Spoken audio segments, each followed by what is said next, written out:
Welcome to BitBlits Horror, where the shadows come alive and every story leaves you glancing over your shoulder. Tonight, we venture deep into the heart of an isolated forest, a place where solitude turns sinister and unseen eyes follow your every move.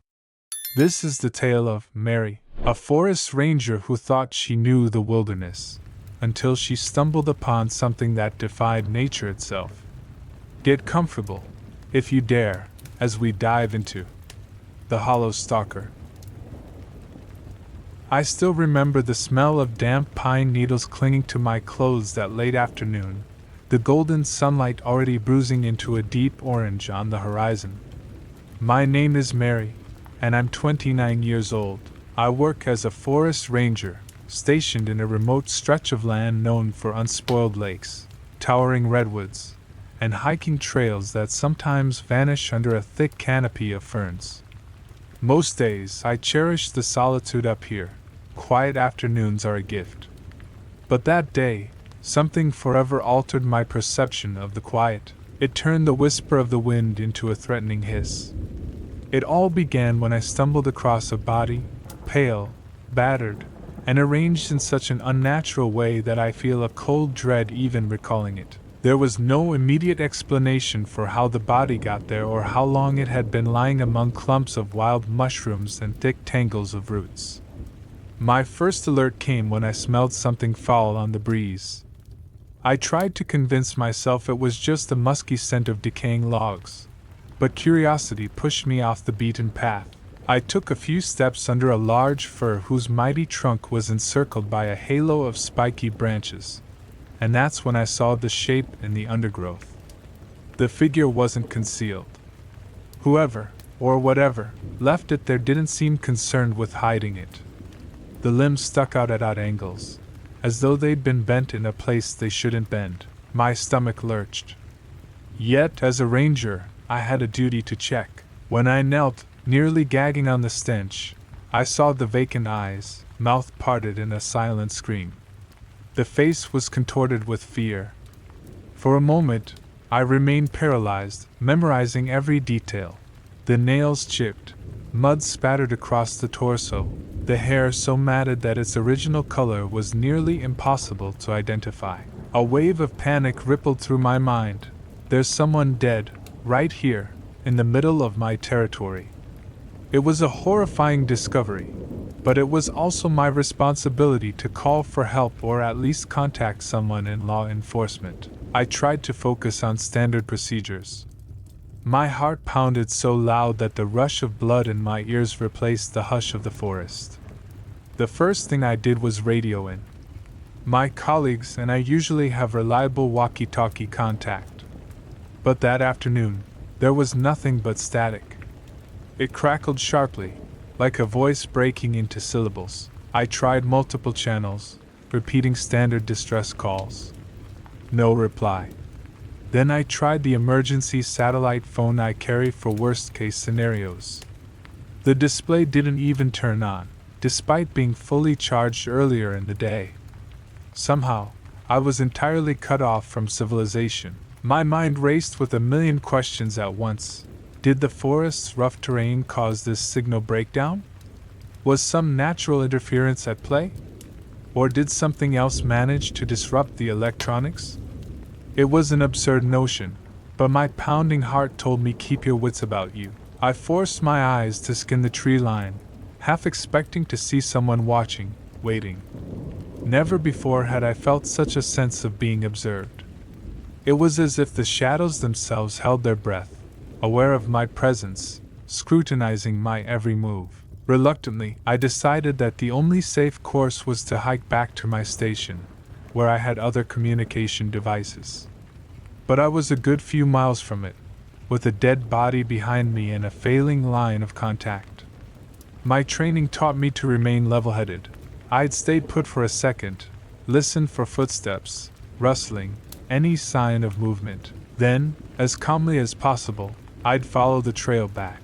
I slung my pack over my shoulder and tried to quell the panic surging in my chest. I went to reassure myself by speaking out loud, a habit I'd picked up when I first started working in the woods to combat the eerie quiet. But an odd feeling of dread strangled my voice, as if me speaking might alert something lurking among the trees. My boots crunched over bracken. I took my bearings. I had a sense of direction, a familiarity with the terrain.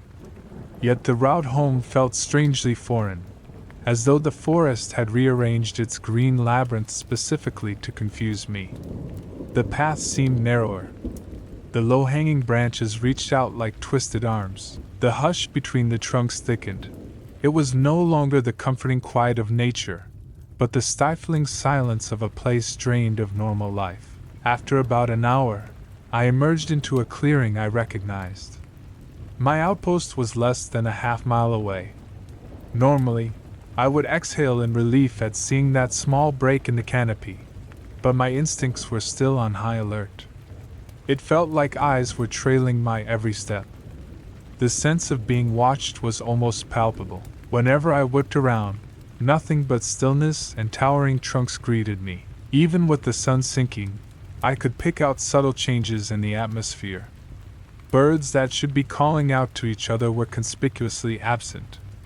Small animals that normally bustle at twilight snuck by as silent dark shapes, scurrying with unusual haste. Something was off, like the entire forest was under a malevolent spell, the hush of forced compliance.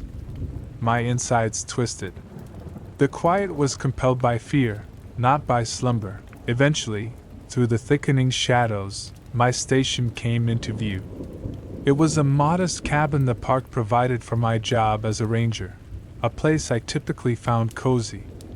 But as I approached, the windows loomed like vacant eyes, reflecting just enough light to remind me how alone I was. I rushed to the main door, fumbled with my keys, and nearly dropped them when I heard a dull thud from somewhere behind me. I spun so fast I almost lost my footing. Nothing. Just the outline of trees and shrubs. I listened, tension straining in every cell. Then, from the left, I caught the faintest rustling, like something large sliding just behind the thick trunk of a cedar. My fingers went numb. I yanked the key, unlocked the cabin, and pushed inside, slamming the door behind me. I loved being out in the woods, but that day, the cherished solitude had twisted into something vile. My breath came in shallow heaves. I locked every window, every bolt. Without removing my jacket, I headed straight for the emergency radio kit by the desk. I flicked the switch, expecting the comforting hiss of static that usually preceded a connection. Again, nothing. Confusion clashed with burning dread. Was every piece of equipment out here broken? I tried different frequencies, turning the dial. Dead air. Then a sputter of faint static, almost like a whisper, but it died before I could make out any words. My mouth went dry. I called out, "Hello? Anyone receiving this?" My voice was hoarse, unsteady. No reply. I tried again, adjusting the dial, the microphone pressed close. Still nothing. I slumped, a wave of anxiety turning my thoughts into a hazy swirl of panic. I needed to think logically, though. Maybe the local power line had failed, although it was usually dependable. Or maybe, I told myself, it was just a freak storm messing with the frequencies, though the sky had seemed deceptively clear. I rummaged for a flashlight and spare batteries, along with my best map of the territory. My plan was to catch a few hours of rest, then set out first thing at dawn to find the nearest staffed ranger station, which was about 10 miles away on foot. But given the presence of that body, I wasn't sure if traveling alone in the dark was safe. I checked my cell phone once more, but predictably, no service. My nerves were stretched taut just imagining what else might lurk between those trees. Night settled in. I started a small fire in the cabin's iron stove and heated up a can of beans, though my stomach churned so violently that I could scarcely swallow. As I forced down a few bites, I thought of the expression on that poor victim's face, the terror that remained etched even in death. Something was lurking out in the woods, something with intelligence or cunning. My mind conjured possibilities. Perhaps it was some unhinged person who had gone off-grid, or maybe a predator-driven wild, more cunning than any typical animal. I tried to reassure myself with logic, but as I stared into the dancing flames in the stove, I had a chilling thought that logic might not fully apply to whatever was out there. Exhausted, I set my kin aside and doggedly decided I needed sleep more than anything. If I let my imagination run, I'd end up jumping at every wind-tossed branch. I barricaded the front door with a sturdy wooden bar. I double-checked every window's locks. Then, with my flashlight snug in my hand, I crawled into the bunk pushed against the far corner of the room. Slowly, with each breath, I tried to calm myself. Despite the jumbled swirl in my head, my body eventually succumbed to weariness, and I drifted off into a restless half-sleep. A thud woke me sometime deep in the night, perhaps an hour or two before dawn. The fire in the stove had burned down to embers, casting a feeble glow across the cabin. My eyes snapped open, my attention riveted to the direction of the noise, just outside the front door. Another thud, just a little louder. My pulse hammered, and instinctively I flicked on the flashlight, shining its beam across the sparse furnishings and up to the door. For a second, all was still. Then something banged again, this time sending a small vibration through the wooden walls. I rose from my cot, the flashlight shaking in my tense grip. "Who's there?" I asked, voice cracking in the silence. No answer came. Just a light scratching next to the handle, followed by a faint creak that echoed under the eaves outside. My breath caught in my throat. I thought of a wild creature drawn by the smell of food. Bears occasionally tried to break in, but each rational excuse felt hollow. The pressure in the air felt unnatural, like a hush that was listening, waiting. Something about this presence was not typical animal curiosity. The banging came again, harder. The door rattled. I let out a strangled yelp. My ears were ringing, my mind screaming to do something. But what? Slowly, as quietly as I could, I pulled open the top drawer of my nightstand and removed a flare gun. It wasn't much, but it was the only weapon I had. Another violent thud. A splintering sound made my veins turn to ice. Something was prying at the wooden frame. A final slam reverberated through the cabin, followed by absolute stillness. There was no triumphant roar, no further menacing scratch, nothing. I stood rooted, listening, the blood thundering in my temples. The doorknob remained in place, albeit battered. It hadn't broken. But the oppressive feeling lingered, as if something had explored the perimeter and waited outside. Minutes ticked by, though they felt like hours. My lungs burned from holding my breath so frequently. Finally, forms of resolve surfaced inside me. I refused to cower without trying to see what threatened me. Cautiously, I moved to the front window, parted the curtain an inch, and peered out into the night. My flashlight's reflection glinted back. The darkness outside was impenetrable, the silhouettes of trees a faint blackness. No movement.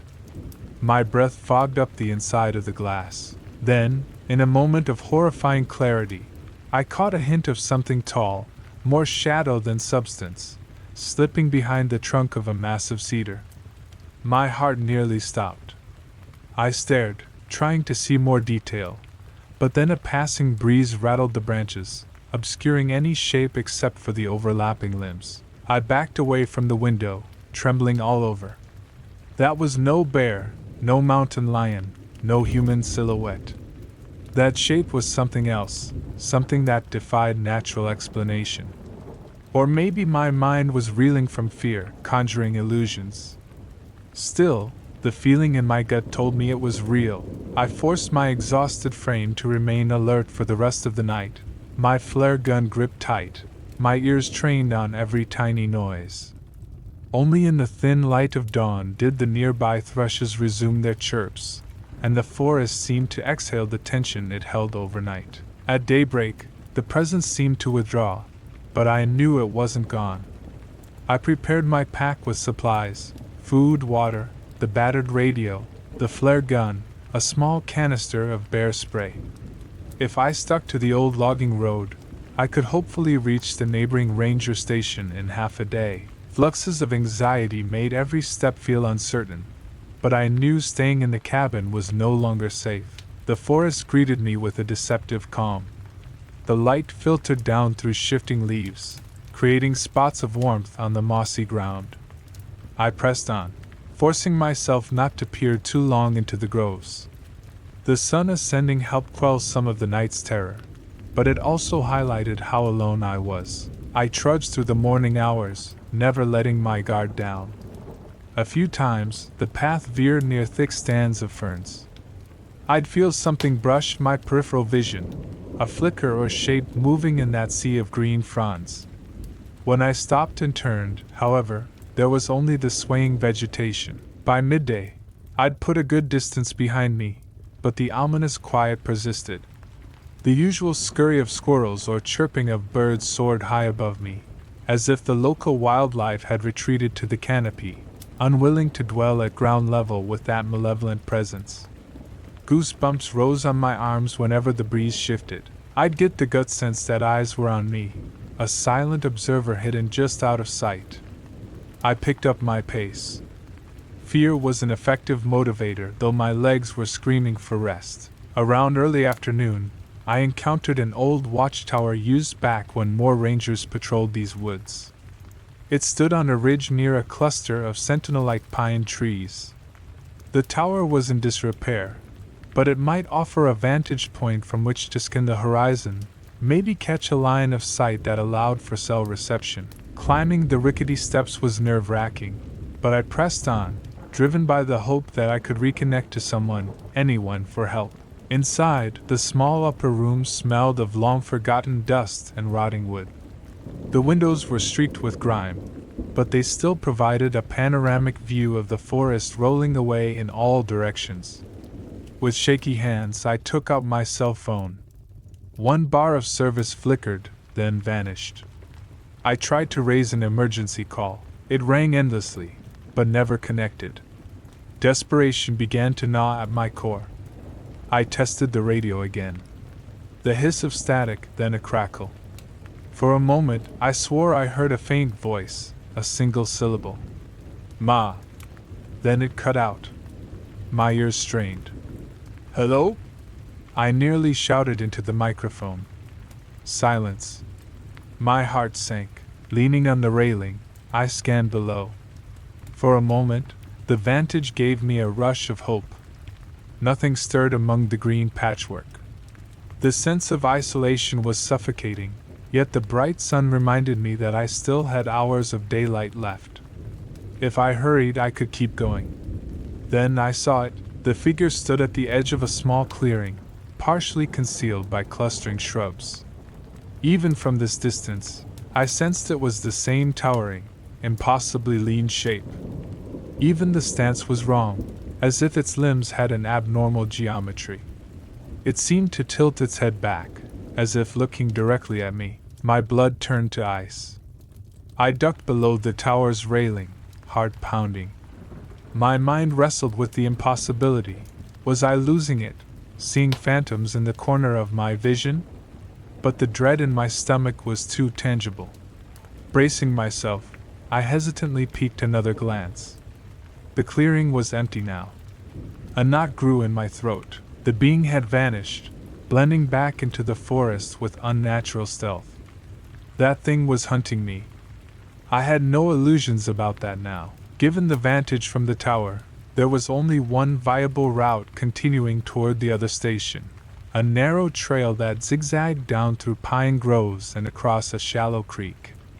If I was lucky, I could be there by evening.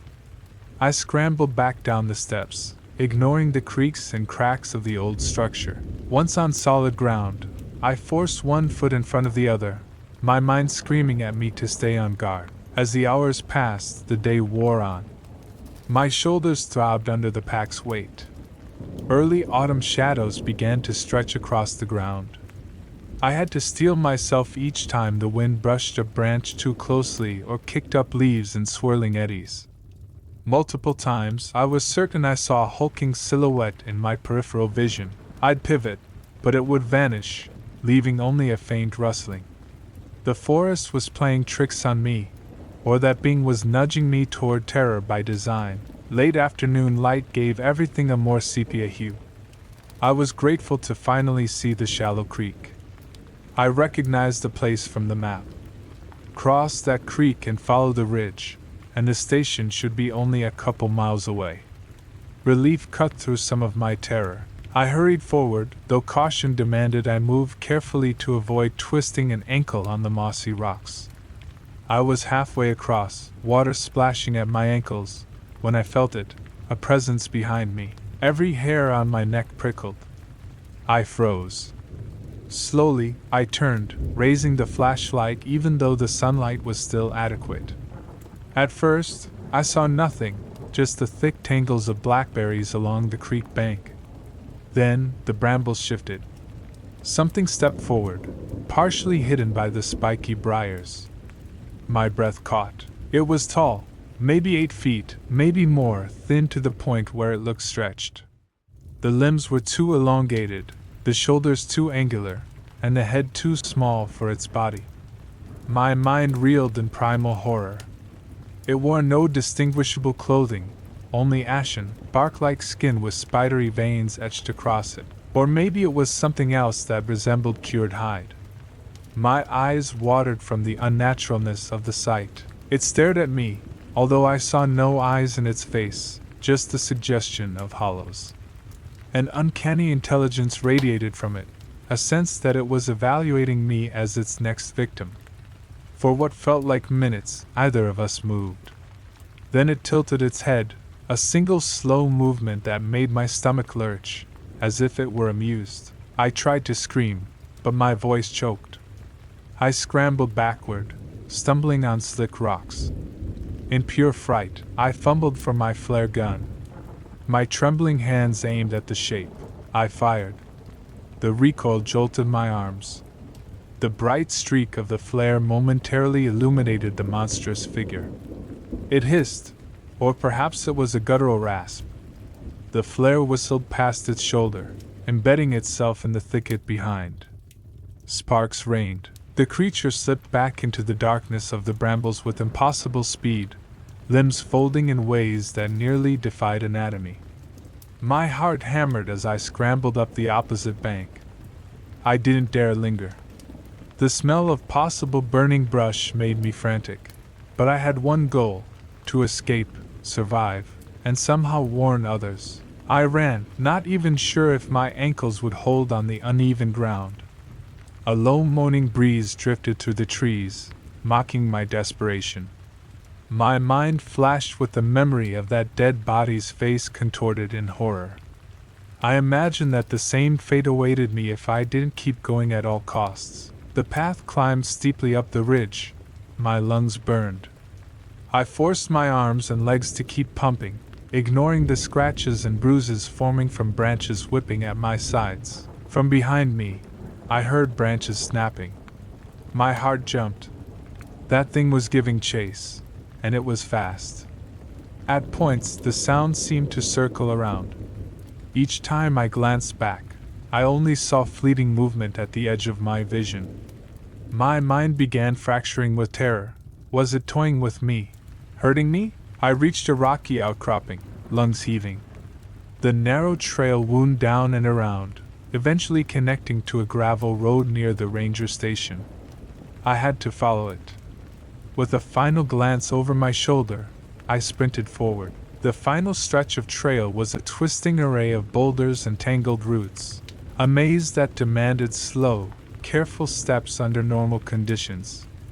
But I had no choice. Each second felt borrowed. The sky's orange glow deepened, the sun starting to dip below the tree line. I dreaded the coming darkness. It would favor that creature far more than it would me. My throat felt like sandpaper, cuts stinging on my arms. I began to see the faint outline of a building in the distance.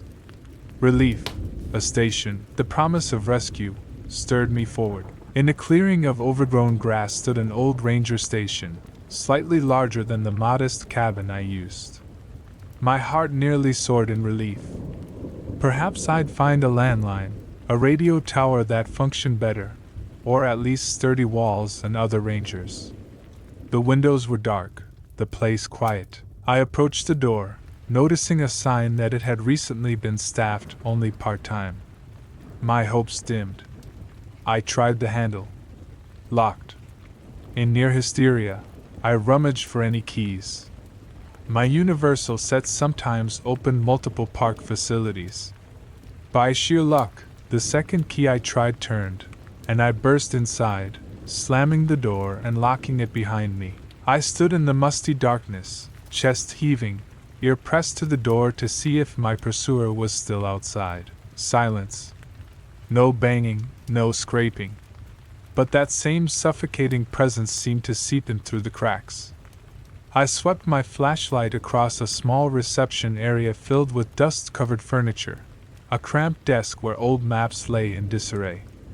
Further back, I found a hallway leading to a pair of offices. The air smelled stale, as if nobody had visited in months. Yet there was a faint hum in the corner of the room. I investigated and realized with a surge of hope that there was some power running here, an emergency generator, perhaps. If I could find a working communications system, maybe I could call for help. I found a metal door that likely led to a storage cellar. Nearby was a circuit breaker, humming faintly. I flicked a couple of switches out of curiosity, and a dim overhead light flickered to life. My eyes adjusted slowly to the harsh illumination. I searched the offices. In the final room, I discovered an older radio console with a larger antenna. It might be operational, or at least salvageable. By now, darkness had nearly swallowed the forest outside, but in here, I had a shot at connecting to someone. My hands trembled as I powered on the radio. It whirred to life, static hissed. I adjusted the dial.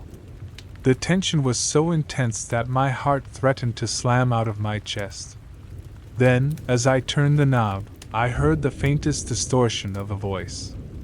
I leaned in close. "Help and Ranger!" My throat constricted. I practically yelled into the transmitter. "Yes, I'm here. This is Mary. I need immediate assistance at the old outpost near Redwood Ridge. Is anyone receiving?" A few moments of dizzying silence. Then a burst of crackling static, half a word, something like, "Back." My entire body shook with a mixture of hope and terror. "Hello?" I repeated, my voice cracking with desperation. Another burst of static.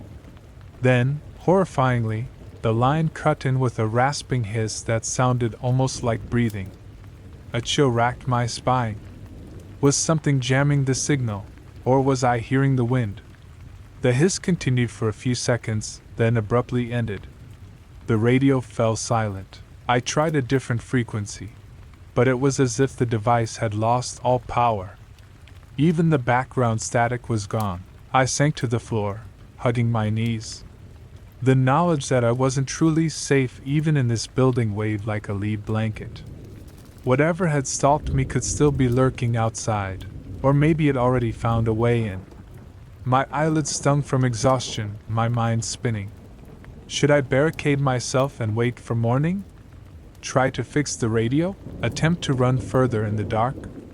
None of these sounded even remotely appealing or safe. In a shaky burst of will, I decided to explore the building for another possible exit or anything that might offer more defense.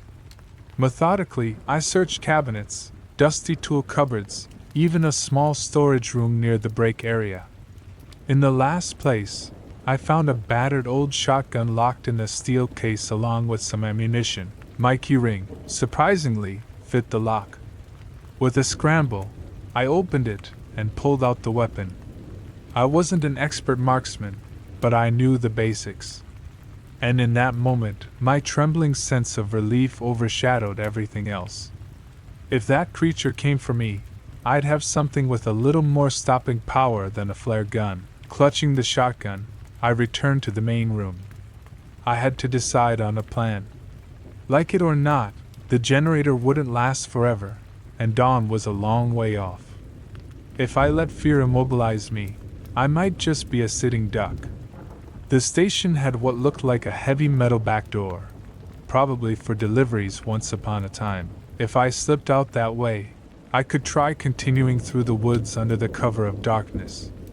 But the thought of moving through pitch-black forest with that monstrosity chasing me set my nerves on edge. I turned in the gloom, and for a fraction of a second, I thought I saw movement outside the window. My pulse spiked like a jolt of electricity. "No," I whispered, every cell in my body telling me that it was here. "Hurry. Barricade every entrance." One by one, I secured windows with furniture. I leveraged a heavy metal filing cabinet in front of the front door. At the back door, I weighed down a table, leftover lumber from some past renovation, and a stack of paint cans in the corner. My eyes flicked to the small windows near the ceiling, likely for ventilation. If that being was truly as tall and agile as it seemed, could it slip through such small spaces? The horrifying thought nearly sank me into despair, but I did my best to quell it and pressed on. Time dragged. My watch read a little past midnight. The overhead light flickered, dimming occasionally as the generator evidently struggled. I forced myself to remain awake, pacing the office with the shotgun. My mind whirled. The question of what the creature wanted gnawed at me. Was it some ancient forest guardian enraged at human presence? Was it a malevolent spirit that claimed every intruder in its domain? There was no rational explanation, yet every fiber of my being shrieked that it was real. I remembered the horrifying expression of that victim, the body twisted on the forest floor. My breath came in ragged gasps. I was determined not to end up the same way. Suddenly, the overhead lights sputtered again, dimming. The faint hum of the generator sputtered, like an engine out of fuel. Then darkness swallowed the room. I let out a strangled cry and clicked on my flashlight. The beam cut a narrow path through the office. I could hear my own ragged breathing. My reflection in the dusty glass of a framed park map looked pale and terrified. The disorientation was immediate, like the dark had substance, pressing in. Another sound drifted in from somewhere by the reception area, a low scraping, which might have been furniture shifting or boots on the floor. My heart jackhammered. As silently as I could, I raised the shotgun and inched closer to the noise. My flashlight trembled, the circle of light skittering across the dusty counters. Something clattered. Maybe one of the chairs had been knocked over. I fumbled behind me for the light switch, but it was useless now that the generator was dead. Another scrape, followed by a hiss. It was the same malevolent sound I'd heard on the radio, but far too close. "Stay away!" I shouted, my voice echoing in the cramped space. My flashlight revealed no intruder, just scattered furniture and deep shadows in the corners. Then a shape flickered in my peripheral vision. I swung the flashlight beam around. For the briefest instant, I caught sight of it lurking halfway in the darkness of the hallway. Tall, angular, motionless. My stomach dropped. My instincts screamed to run, but there was no going back. I had to try to protect myself. My arms shook as I leveled the shotgun at the shape. In the split second it took me to position my finger on the trigger, that thing darted away with an unnatural speed, melding into the darkness. A horrifying scraping sound resonated down the corridor, as though it was crawling along the walls. Adrenaline surged, and I crept forward, hypervigilant. The hallway's gloom felt endless. Each step kicked up dust. A draft carried the stench of damp and something else, a foul odor reminiscent of decaying leaves and an electric tang. My pulse hammered in my ears. Suddenly, The shape lunged from a side room. I screamed and fired the shotgun. The recoil threw me backward. The flash illuminated a glimpse, tall limbs, a flash of something like bark-like flesh. The shot thundered in the confined space, filling my nostrils with the pungent smell of gunpowder. Then the creature vanished back into the darkness, too swift for a normal being of that size. Had I hit it? My heart hammered with no sense of clarity. My ears rang. I chambered another round, frantic. The hall was empty again, except for the settling dust. Soft taps sounded overhead, like nails scuttling across the ceiling. A chill tore through me. I backed up toward the main area, my flashlight roving across the water-stained tiles above. A faint flicker of movement made me freeze. Then I spotted it hanging upside down, limbs splayed across the rafters with an insect-like contortion. A strangled gasp escaped me. My mind reeled at the impossibility of it. The creature, though partly veiled by darkness, moved its head in that same chilling tilt. My chest constricted. In sheer terror, I fired again, the muzzle flash cutting across the gloom. The shot reverberated, and the recoil numbed my shoulder. Splinters from the ceiling rained down, but then I heard a solid thump and a hiss. The form withdrew, scuttling into deeper shadow. My breath came in ragged heaves. If I stayed here, I'd be cornered in the blackness. That hideous being was far more agile in the dark. I needed out, even if the night outside was no better. Heart racing, I tore away the makeshift barricade from the back door. Paint cans crashed. The table scraped across the floor. I yanked the door open. A swirl of cold night air engulfed me. Behind me, something crashed in the hallway, a twisted croaking noise echoing like a nightmarish call. I stumbled out into the night, gripping the shotgun and flashlight as if they were my lifeline. Outside, the forest stretched in a moonlit hush. Trees towered overhead, their leaves shimmering in the silver glow. My ankles wobbled with exhaustion, but I forced myself to keep moving, heading away from the station. I reasoned that if I could reach the nearest road, maybe I'd encounter a car or a rescue team, or even manage to hike out of these cursed woods. The sliver of moon provided minimal lighting, enough to see the path if I walked carefully. Each step was fraught with tension. I navigated a narrow trail, brambles tugging at my sleeves. The wind hissed through the branches, and my nerves were on edge, waiting for the next appearance of that monstrosity. But the forest remained unnervingly silent, as if in the presence of a top predator. I realized tears were slipping down my cheeks. I was so worn out, physically and mentally. Yet survival instincts kept my legs moving. Hours melted into a delirious blur. Occasionally, I paused to gather my bearings, but the moon was drifting behind clouds, and the gloom thickened. At times, I worried I was merely running in panic circles.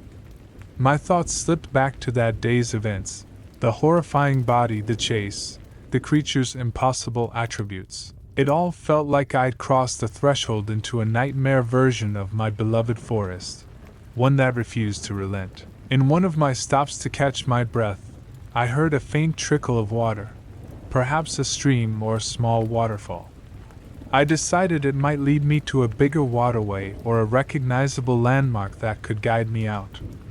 I turned in that direction, forging through tangles of brush. The branches tore at my uniform. My lips trembled with each labored breath. The sense of being pursued persisted. Every so often, I imagined I heard a rasping hiss or the rustle of huge limbs creeping just out of sight. Eventually, the terrain sloped downward, and I came upon a small waterfall spilling over natural rock formations. The moon peeked from behind the clouds, illuminating the falls in ghostly silver. And there, on the opposite bank, I saw it again. The silhouette towered, still as a statue, as if waiting for me. My breath caught. We stared at each other across the water, unmoving. Minutes ticked by in an agonizing standoff. Then, in a fluid motion, it spread its angular arms wide, as if beckoning me or warning me. My stomach twisted into knots. I tightened my grip on the shotgun, though I only had a few shells left. Could I outrun it if it decided to cross the water? The waterfall behind me might be an obstacle, or might corner me. My pulse hammered in my ears. I willed myself not to blink. Suddenly, with unnatural grace, it slipped back into the shadows. I knew it was a matter of time before it would be behind me again. I had to move. Gathering courage, I leaped over the trickling stream and pushed uphill, away from the waterfall. My feet skidded on wet leaves. I nearly pitched forward, but I caught myself and pressed on. A fleeting notion crossed my mind. Perhaps the creature was hurting me, driving me deeper into unknown terrain. But I had no other path. I advanced another hour, fatigue making my limbs shake. All I wanted was that faint glimmer of dawn, that reprieve of daylight. Finally, the sky to the east began lightening, a pale glow overtaking the horizon. My spirit soared at the thought that soon the sun would return. I found a rocky ledge that jutted out, overlooking a ravine. If I took a short break here, I could keep watch behind me while awaiting safer visibility. I collapsed on the ledge, chest heaving. The first traces of dawn illuminated the swirling mists below. The forest floor was far below, hidden under dense canopy. Despite the creeping morning light, a cloak of dread remained. The being's threat wasn't banished by the sunrise. As the sky slowly brightened, I spotted something resembling a road in the distance. A thin gray line winding through the forest, maybe a mile away. A delirious laughter bubbled up inside me. That could be the main road, a place with sporadic traffic or rescue vehicles. Straining through the branches, I tried to figure out how to reach it. The slopes down were steep. But if I skirted the ridge, I might find a safer descent. My body ached, but I stood, determined. I began carefully inching my way along the ledge, steadying myself with one hand against the mossy rock face. The morning air was crisp, carrying distant bird calls. For a moment, hope budded in my chest that maybe I could make it out of this nightmare, that I could sound a warning for anyone else. I pressed on, each step measured, my shotgun strapped to my back so my hands were free. Then, just as the sun's rays lit the opposite slope, I froze. From a cluster of trees about 50 yards ahead, I glimpsed a motionless silhouette.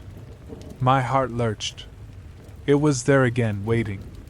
This time, I fought the wave of terror that threatened to paralyze me.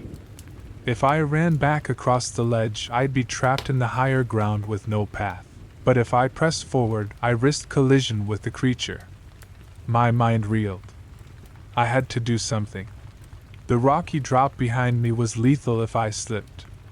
The morning sunlight, though comforting, didn't deter that hideous presence. I had one desperate plan: scare it off with the shotgun, then run for the road. I unstrapped the weapon, my hands clammy on the barrel. With trembling arms, I pumped the shotgun, racking another shell.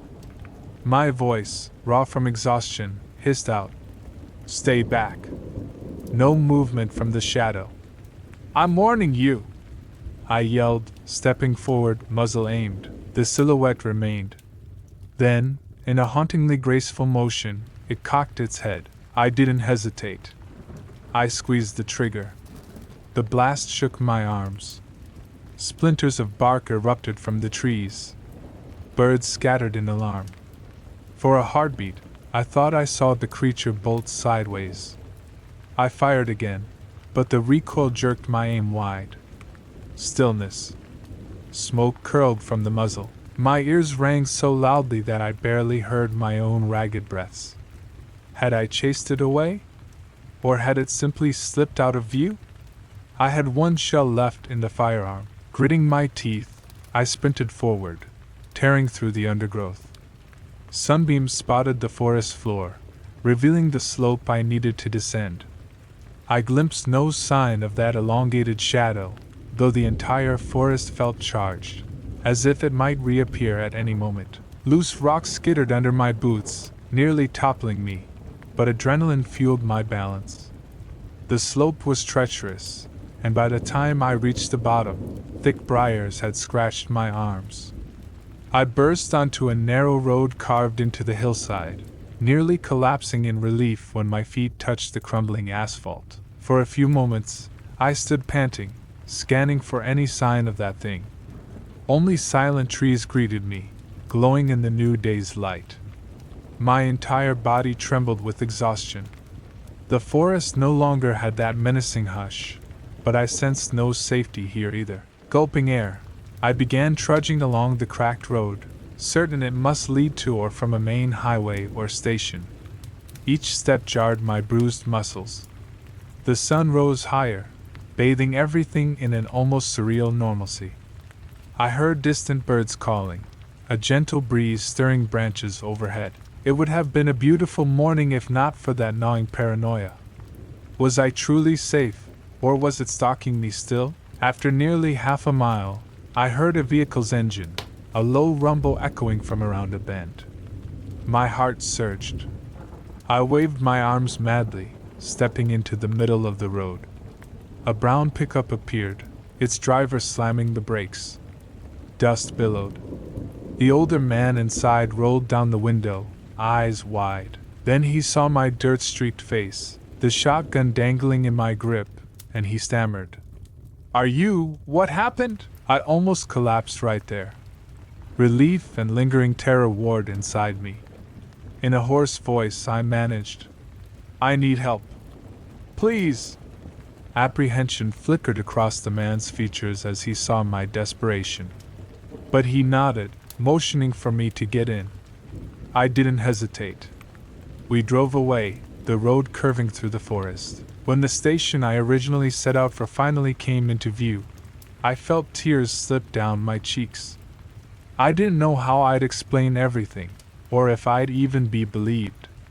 But for the moment, I was in the company of a living, breathing human, not alone, not trapped in that suffocating labyrinth of trees with a monstrous entity. As the pickup rolled to a stop, rangers hurried out, concern etched on their faces. Days would pass.